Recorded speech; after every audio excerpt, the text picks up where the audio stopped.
Welcome to Senior Connections. I'm Kevin Skipper.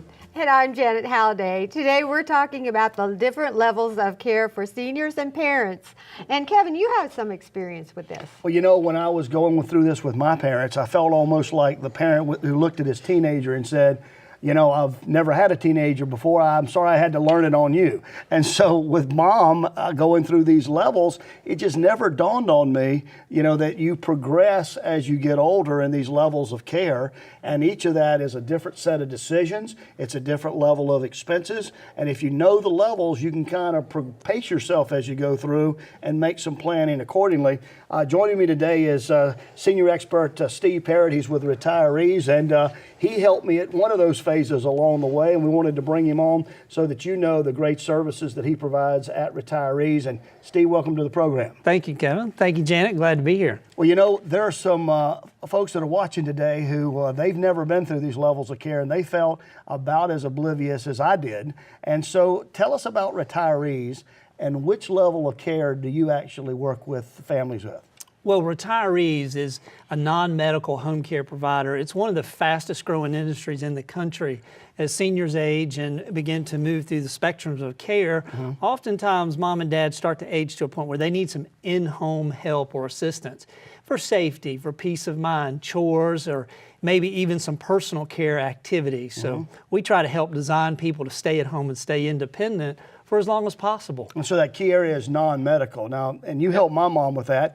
Help people understand what are the levels, you know, because you helped my mom with dressing. You had the lady come by several hours for 5 days a week, and that really got mom out of the house.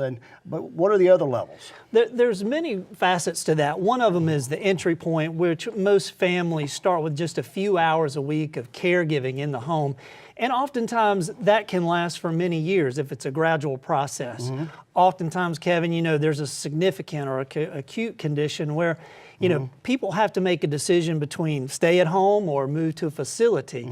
So oftentimes it's health related or physical related, or maybe just distance where there's not somebody to do that. But you know, the next step's probably what we call that assisted level of care, or assisted living, where you know, families may look at their resources and say, well, I just can't afford 24/7, but mom needs that care around the clock. So they'll move into that assisted care mode. So, Steve, how are these levels of care, how are they paid for? You know, oftentimes private pay is where most people start with this.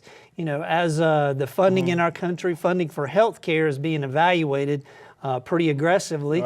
You know, most families that have either saved their way into retirement, budgeted for this, or either taken out long-term care insurance will also oftentimes pay for these levels of care. But your services are not paid by Medicare? No, they're not. Okay.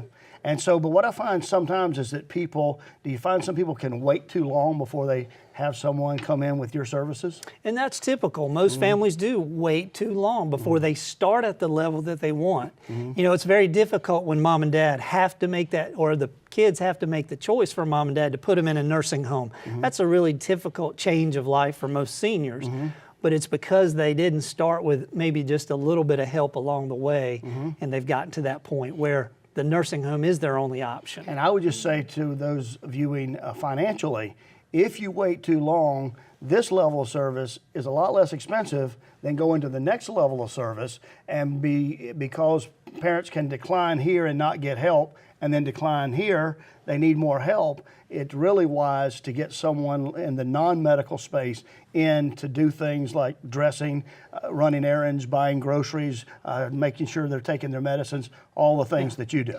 So who usually gives you a call? Is it the child, the parent? Who usually calls? It's a great question, Janet. Usually it's the 54-year-old female daughter or her closest living relative. That's tired of doing all that he just described. Exactly. Okay. And so they come in and they can start gradually, and then they can increase those hours as the situation dictates. Right, and we actually see a lot of companionship activities unfold. We talk about helping with laundry, helping with chores, helping bathe and dress, but as you said, as it builds, as it increases in the home, generally that's when the companionship side of the activities, that's when mom gets a friend, mom gets a partner, Yeah. a surrogate family member, and we start to see that real, the benefits of being at home unfold. Well, Steve, thanks for the help that you provided my mom. It was Virginia was an angel for my mom. She loved seeing her every day, and thanks for being with us. Great. Glad to be here. Thank you. We come back, you have checklists for a lot of things in life. Do you have a checklist for those funeral expenses and final arrangements? We'll tell you how to when we come back on Senior Connections.